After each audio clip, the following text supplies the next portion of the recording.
It is well known that shot blocking is a part of the ball game. It requires height, timing, strength, athleticism, and even luck. Although most of the season leaders in blocks played at center, we also witnessed guards and forwards mastering the art of rim protection. Hi everybody, this is Anthony, and in my second NBA talk, I will share with you my top 10 rejections in NBA history. Now keep in mind that the list and the rankings are subjective. After all, it is a matter of personal preference. That said, if you have any other blocks to suggest, feel free to mention them in the comments below. Note that I am leaving a surprise at number 1, so make sure to watch the video till the very end. And now, let the countdown begin. Starting with number 10. On the 29th of March 2015, the Clippers and the Celtics were 2.5 minutes away from finishing a one-sided game in which LA led by as many as 35 in the third quarter. With just 2 seconds gone by in the play, Isaiah Thomas realized that Jonas Jerebko was left unguarded in the paint and hit him with a long pass. Meanwhile, Blake Griffin ran full speed toward the Swedish and managed to erase the 5-step gap. As a reaction, Jonas got Griffin in the air with a pump fake, thinking he would take him out of the play. However, Blake, who had a secret weapon in his pocket, surprised everybody with a 180 spin and shut down the Celtic with a lefty block. Have you ever seen anything like that? At number 9. In Kareem Abdul-Jabbar's 20-year career, his skyhook was arguably the most unstoppable scoring weapon in NBA history. The release point was so high because of his height and arm length. His trademark shot was so deadly that very few players could block it, especially because of its high arc. As for Wilt Chamberlain, he managed to deny it not once, but twice in a single freaking play. His vertical leap made the blocks look as easy as subscribing to the channel and hitting the notification bell. Unfortunately for Wilt, blocks were not recorded during his playing days. At number 8. After losing the home court advantage of the 2013 NBA Finals, the Heat had a comfortable lead in the fourth quarter of Game 2. In a pick-and-roll action, Thiago Splitter received a pocket pass from Tony Parker, and had Kawhi Leonard stood in the corner, the Brazilian could have had an uncontested shot in the paint. Unfortunately for the Spurs, Kawhi was standing near the basket, keeping LeBron James in the play because of the poor spacing. Splitter still had an advantage though, as he took off before LeBron's feet leave the ground, but made matters worse by going up with just one hand. The circumstances resulted in a meeting at the rim, and once again the man from Akron showed the world who the king is.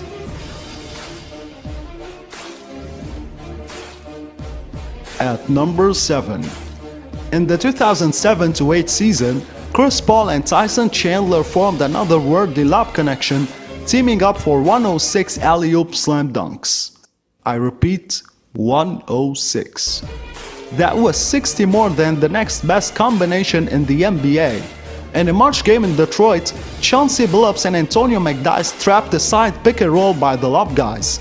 When Chandler rolled to the basket, Jason McSeal quickly came over to help, and fortunately for the Pistons, Chandler was far enough from the basket when he made the catch, and the undersized power forward, who had an insane 7'4" wingspan, slapped the ball away and kicked him out of the jungle.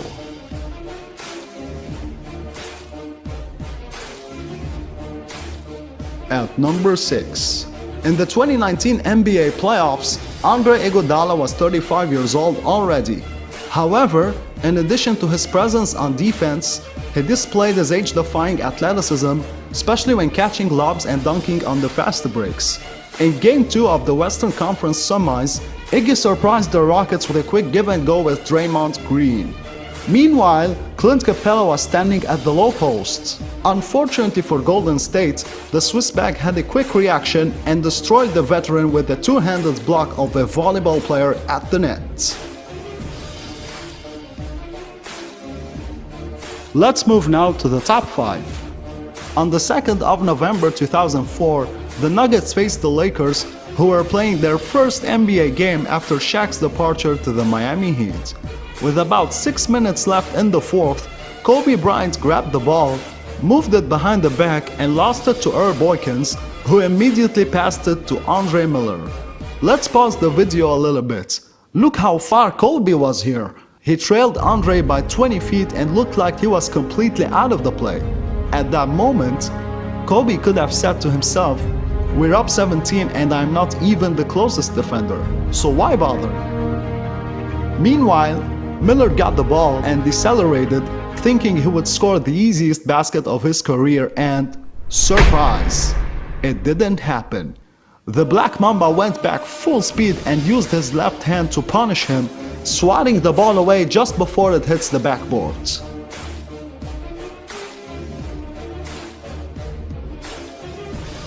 At number 4.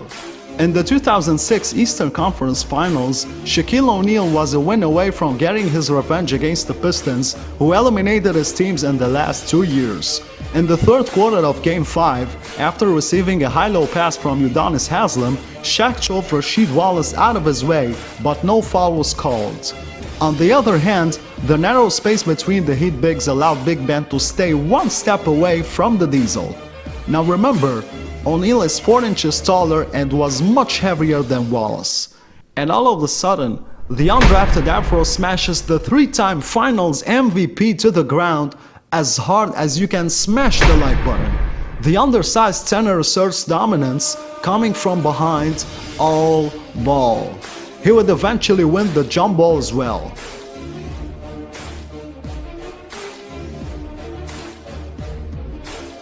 At number 3. Despite being a backup guard in his career, Shannon Brown had some great memories in the NBA. In addition to the championships he won with the Lakers, his vertical leap reportedly reached 44.5 inches. His jump was so high that he had to avoid hitting the rim on this play by lowering his head. In Brown's first game as a Laker, LA and Atlanta had some garbage time and the crowd was almost sleepy at the Staples Center. With 2 minutes remaining, Mario West stole a pass, pushed the ball too far, got the steps to take off, and Shannon Brown, the only one back on defense, crushed the soul with a clean block, had the crowd on its feet, and drove his teammates crazy. If I was a ref, there's no way I would call a foul on such a play.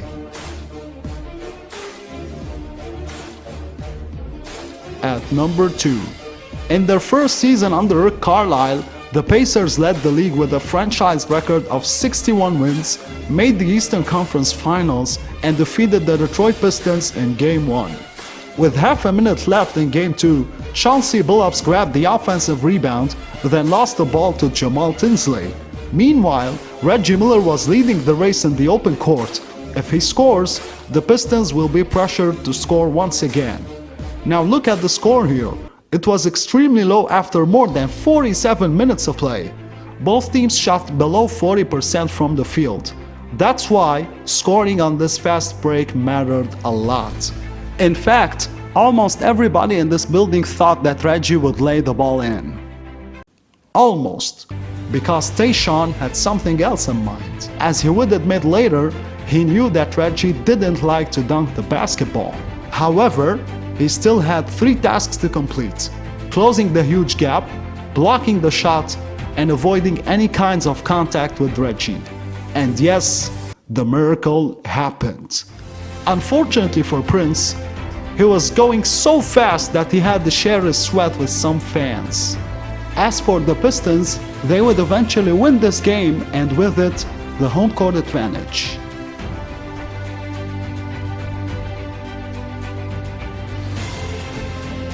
And now, here comes the surprise at number 1. In December 2014, the American Airlines Center witnessed a block like no other. It all started with Maurice Space losing his shoe with the shot clock winding down. Everything looked okay in the next 30 seconds, and then 3 players shifted their focus to another play. Steph Curry grabbed the shoe, scooped it up, and fell victim to a monster block by Tyson Chandler. Can you believe that? Can you believe what you just saw? No, you can't. because the greatest block of all time took place at Oracle Arena. It's the 19th of June 2016. LeBron James had his legacy on the line. He had lost 4 of his 6 appearances in the finals, including one to the Warriors the year prior. Once again, the Cavs were heavy underdogs, even with Kyrie Irving and Kevin Love, as they faced the defending champs who had set the all-time record with 73 season wins. The Warriors were up 3-1 in this series, and then, against all odds, the lead is gone. So here we are, Game 7 of the NBA Finals. The Warriors were looking to repeat, the Cavs were seeking revenge. Tie game at 89 with 2 minutes remaining. Both teams had failed to score for 2.5 minutes. As for the King, he almost had no rest in this game as he sat on the bench for less than 2 minutes. How much gas was left in this tank? On this play, Cleveland was putting Steph Curry in a pick and roll to get the switch. They got the matchup they wanted, but Draymond Green's help defense forced a difficult shot by Kyrie. The Warriors immediately took the ball to the front court, with J.R. Smith being the first one back on defense. Curry and Iguodala ran a give and go in a 2-on-1 break. The 2015 Finals MVP was 7 feet closer to the hoop than the closest defender behind him, who was no other than LeBron James. That said, things looked promising for Golden State. Some fans even celebrated the go-ahead basket that wasn't made yet. And then, things got complicated for them. J.R. Smith managed to bother Iguodala, forcing him to delay the shot, and out of nowhere, the most scrutinized athlete of all time, who had his trademark chase-down block in his arsenal, after channeling his inner Usain Bolt on display, would put the entire building at his mercy. And the rest is history. Do you agree with the rankings? Don't forget to subscribe to the channel, share your thoughts in the comments below, hit the notification bell, and I'll see you next time.